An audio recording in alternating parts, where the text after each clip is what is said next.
The road stretched before me, a ribbon of cracked asphalt disappearing into the thick canopy of trees that seemed to close in tighter with every mile. The air smelled of damp earth and rot, the kind of smell that gets in your nostrils and stays there.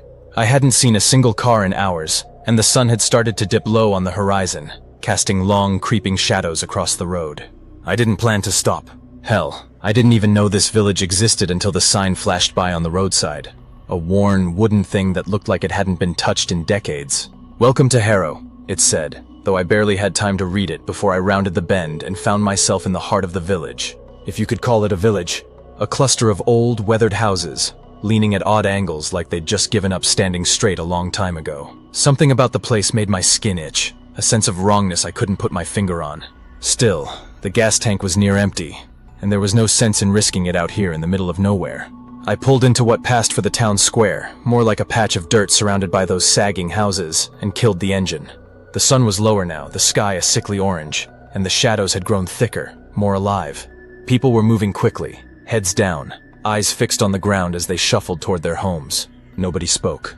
Nobody even looked in my direction. They just hurried past, feet kicking up little puffs of dust as they went. A tall man with a weathered face and clothes that looked like they'd been handed down through generations stepped out from a nearby shop. His eyes locked on me with something that felt like a warning, but his lips stayed sealed. "Evening," I called, stepping out of the car. "I'm looking for gas.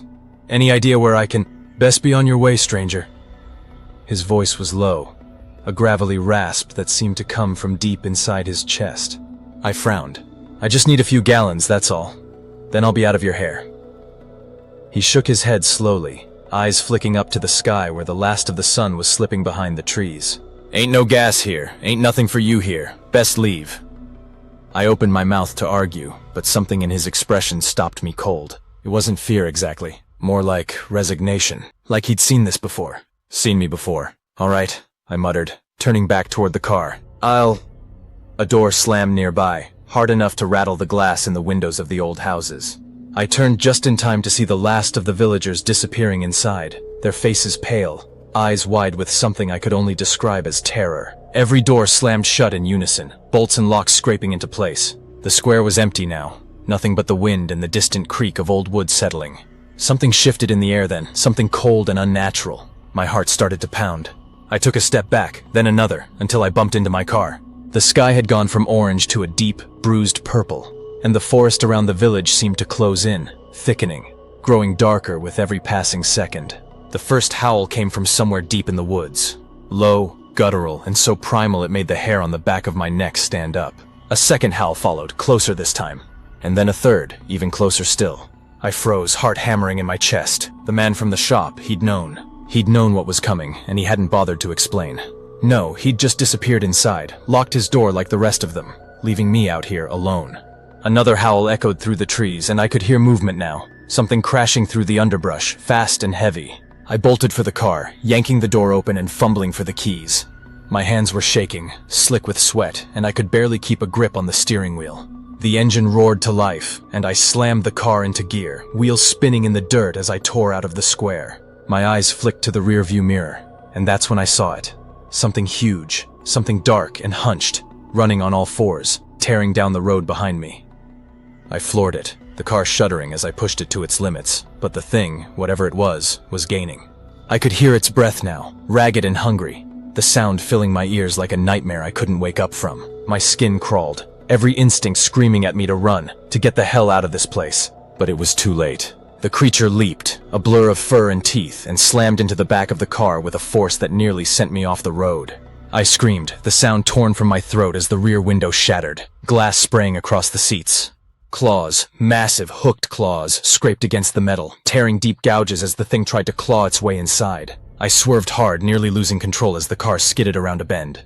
The creature let out a howl, a blood-curdling sound that seemed to shake the very ground beneath me. But then, as suddenly as it had appeared, it was gone. Vanished into the trees, swallowed by the darkness that seemed to press in from all sides. I didn't slow down. I didn't dare. My mind raced, trying to make sense of what had just happened. But the answer was there, lurking at the edges of my thoughts, too horrible to accept. The villagers, the way they'd moved, the way they'd locked themselves away before the sun set. They weren't hiding from the creatures. They were the creatures. and now they knew I was here. The pain in my chest was a living thing, sharp and relentless as I stumbled through the dense forest. The moonlight above pierced through the trees in jagged shafts, casting long, crooked shadows on the ground. My breath came in short, ragged gasps, my body screaming at me to stop, but I couldn't. Not now. Not with them on my heels. Behind me, the howls echoed once more. Closer. Too close. They weren't just following me anymore. They were driving me forward, hurting me like cattle. I swiped at my chest, feeling the sticky warmth of blood trickling down, soaking into my torn shirt. The claws of that thing back in the house had sliced me deep, and now the scent of my blood hung in the air like a beacon, calling them to me. I wasn't just prey anymore. I was a feast waiting to happen. I stumbled over a root, almost crashing to the ground, but caught myself just in time. My hands were slick with sweat and blood, my vision blurred by exhaustion and pain. The woods stretched on forever, endless, every tree looking the same. There was no path, no escape.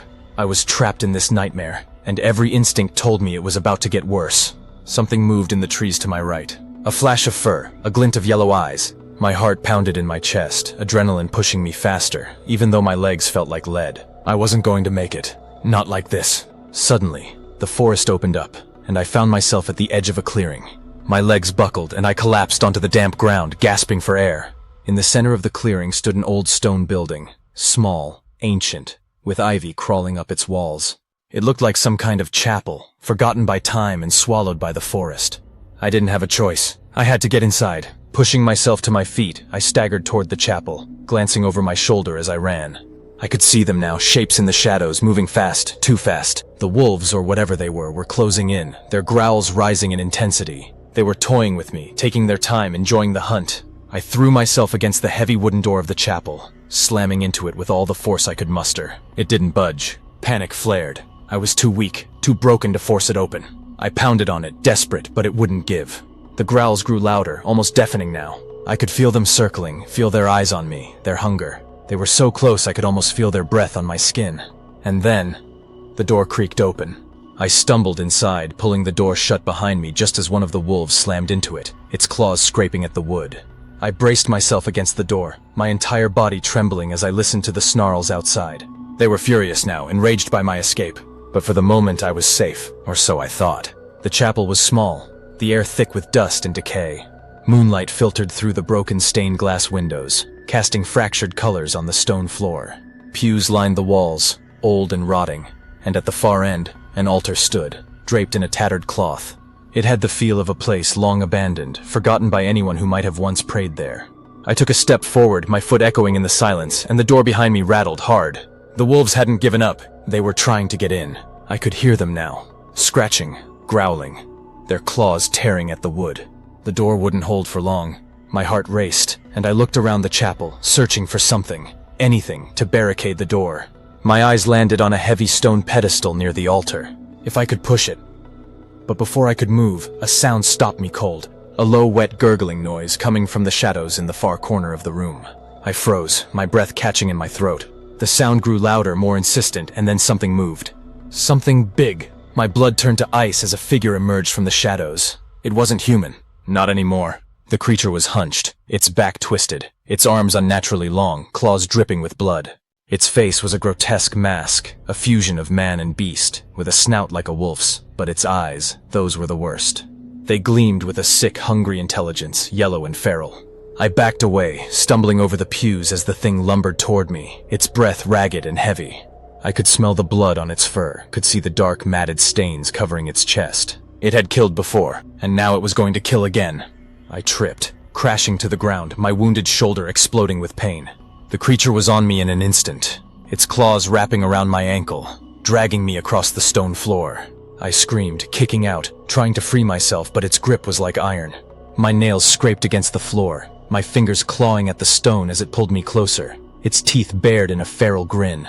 I reached for the nearest thing, a rusted metal candlestick lying forgotten beside one of the pews. With all the strength I had left, I swung it at the creature's head. It let out a furious snarl, releasing me just long enough for me to scramble to my feet, gasping for air. The creature lunged again, but this time I was ready. I drove the candlestick into its chest, deep into the soft flesh between its ribs. It let out a howl of pain, staggering back, but it didn't fall. Blood poured from the wound, but it kept coming, its eyes wild with rage. I turned and ran, darting toward the altar. There was no way out, no escape, but I had to try. I had to fight. My body screamed in protest, my vision blurring, but I kept moving. Behind me, the creature's footsteps echoed, heavy and relentless. Then, just as I reached the altar, I saw it. A trapdoor hidden beneath the tattered cloth. My heart leapt. A way out. A chance. I threw the cloth aside and yanked open the trapdoor, the hinges creaking. Below was darkness, a narrow staircase leading into the unknown. I didn't hesitate. I jumped, and as I fell into the dark, the last thing I heard was the creature's furious howl echoing above me. But I wasn't alone down there. Something was waiting. The darkness swallowed me whole as I tumbled down the narrow stone staircase, my body bruising against each step. The air was thick, musty, and cold, but the sound above, the furious howl of the creature, pushed me to keep moving. My shoulder throbbed, and every inch of me screamed in agony, but I forced myself to my feet, ignoring the stabbing pain in my chest. The space below was small, more like a crypt than a basement. The walls were lined with old stone, and the ceiling was so low I could barely stand upright.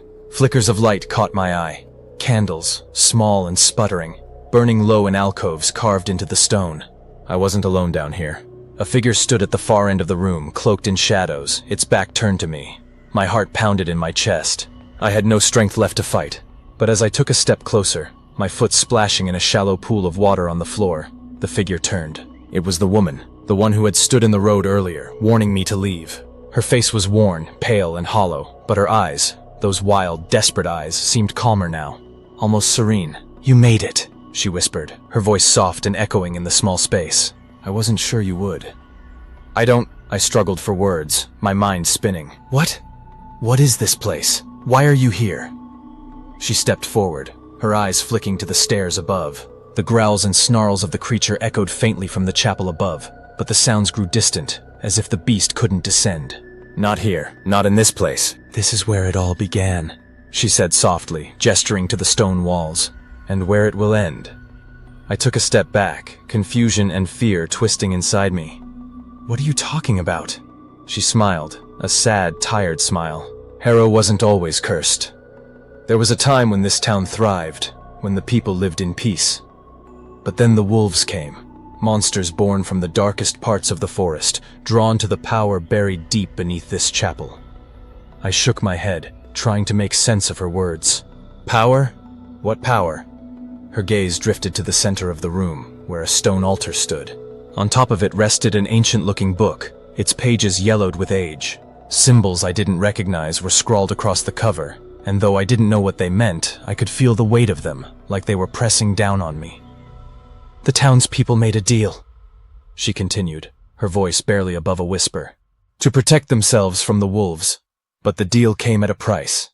Every full moon, they would become the very thing they feared. Monsters, cursed to hunt in the shadows." I swallowed hard, the pieces falling into place. The curfew, the fear, the transformation. The villagers hadn't locked themselves away to hide from the wolves. They were the wolves. "They marked you," she said, her eyes dark and serious. "But you have something they don't. Freedom. You can break the curse." I stared at her, my mind reeling. "How? How can I stop this?" She stepped forward and gestured to the book. "This is the source of their power. Destroy it, and the curse will be broken. The town can be free again." The weight of her words hit me hard. Destroy the book? Break the curse? It sounded impossible, like something out of a nightmare. But I had no choice. If I didn't do this, I would die. Or worse, I'd become like them.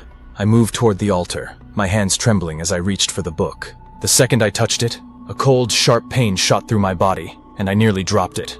The symbols on the cover seemed to pulse, like they were alive, writhing beneath my fingers. But I held on, gritting my teeth as I lifted the book into the air. "You have to burn it," the woman said, her voice urgent now. "Use the flames." I turned to the alcoves where the small, sputtering candles flickered weakly. My chest tightened with doubt. Could it really be that simple? Could this ancient evil be destroyed by something as small as fire? But there was no time to second guess. I held the book over one of the candles, the flames licking at the edges of the pages. The book trembled in my hands, as if it were alive, as if it knew what was coming. And then, with a sudden violent whoosh, the pages caught fire. The flames roared to life, consuming the book in an instant, and with it came a sound. A deep, guttural roar that echoed through the crypt and up into the chapel above. The ground beneath my feet trembled, and for a moment I thought the entire place would collapse. But then, as quickly as it had started, the roar faded. The flames died, leaving nothing but ash in my hands. The growls from above had ceased. The air was still, almost peaceful. "It's done," the woman said softly. "The curse is broken." I dropped the ashes to the floor, my legs weak, my body aching. Relief washed over me, but it was tempered by exhaustion. "What happens now?" She smiled again, that same sad smile. "They'll remember what they were. They'll have a chance to rebuild, to live again." The weight of it all settled over me, but before I could say another word, the woman began to fade. Her form grew translucent, like mist dissolving in the morning sun. "Wait!" I called out. "Who are you?" She turned to me one last time, her voice barely a whisper, just someone who wanted to see the town free. And then she was gone, vanished into the air like she had never existed. I stood there for what felt like hours, the cold stone beneath my feet, the faint smell of smoke still hanging in the air. Outside, the first light of dawn was creeping over the horizon, casting soft, golden light through the broken windows of the chapel. The nightmare was over. For the first time in what felt like forever, the town was silent, peaceful, and I was free.